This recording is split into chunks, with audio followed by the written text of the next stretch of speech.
श्री स्वामी समर्थ. स्वामी कृपेने तुमच्या सर्व इच्छा मनोकामना पूर्ण हो. तर चंद्रग्रहण आणि कोजागिरी पौर्णिमा हे एकाच दिवशी आहे.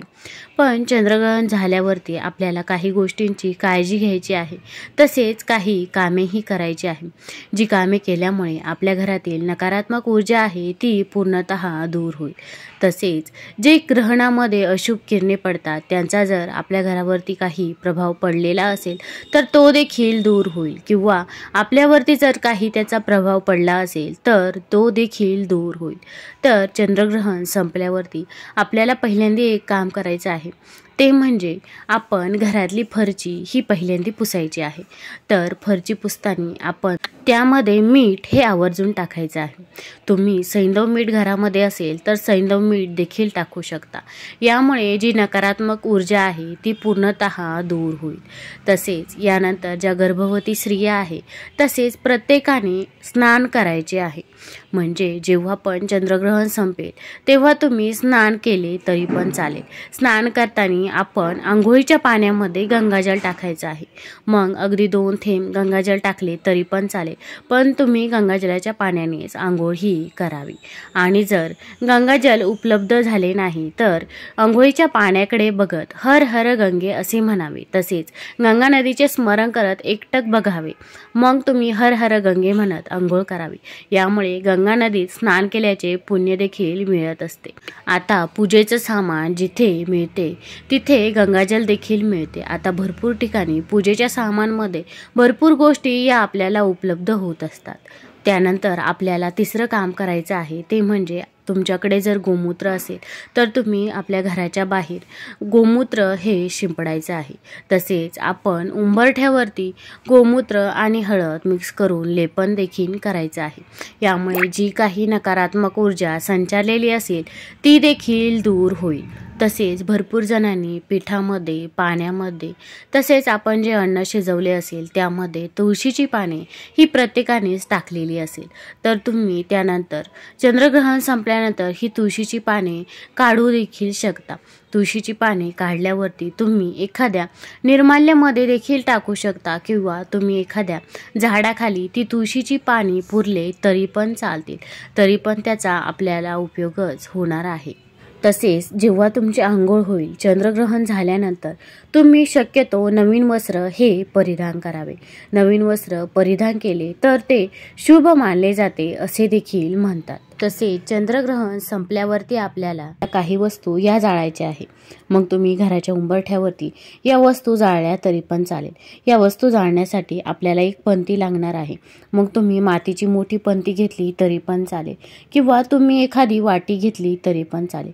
मोठी वाटी घेतली तरी पण चालेल, फक्त ती आपल्याला परत वापरता येणार नाही अशा पद्धतीने तुम्ही वाटी किंवा पंती घेऊ शकता.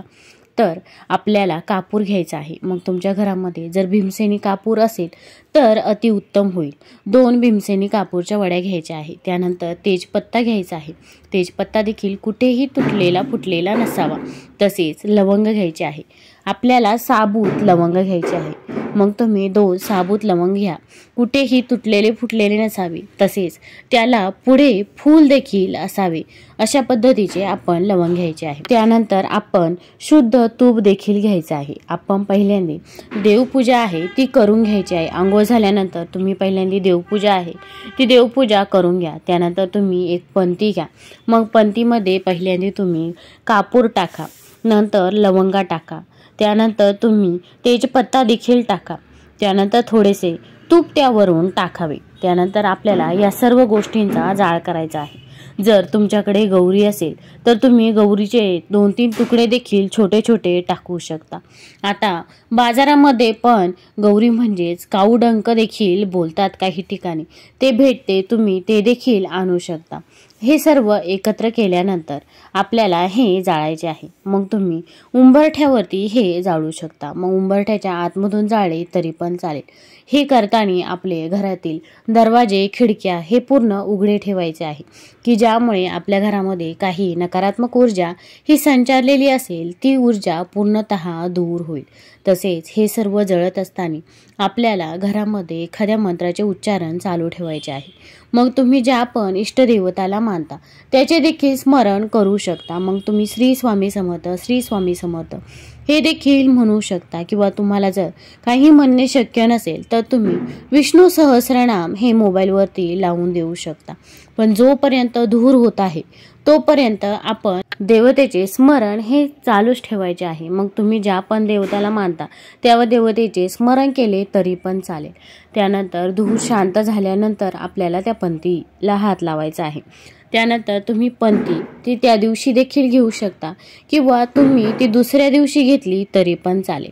दुसऱ्या दिवशी ती पंथी घेतली तर आपण त्यामधली राख ही तुम्ही झाडांना देखील टाकू शकता किंवा तुम्ही वाहत्या पाण्यामध्ये प्रवाहित केली तरी पण चालेल. आणि तुम्ही जर वाटी घेतली असेल, तुम्हाला परत ती वाटी वापरायची असेल तर तुम्ही स्वच्छ धुवून ती वाटी देखील वापरू शकता किंवा पंथी पण वापरायची असेल तर ती स्वच्छ धुवून देखील वापरू शकता.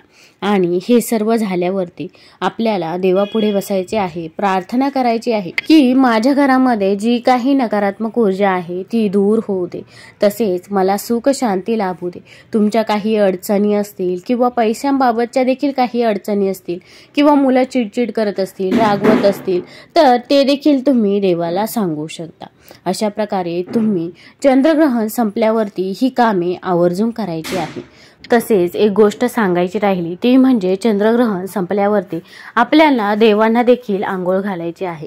मग तुम्ही गंगाजलाने आंघोळ घातली तरी पण चालेल. तुम्ही घरातील चारही पण कोपऱ्यांमध्ये गंगाजल हे शिंपडायचं आहे. आणि ज्यांना ग्रहणानंतर लगेच आंघोळ करणे शक्य नसेल तर त्यांनी स्वतःच्या अंगावरती गंगाजल हे शिंपडले तरी पण चालेल.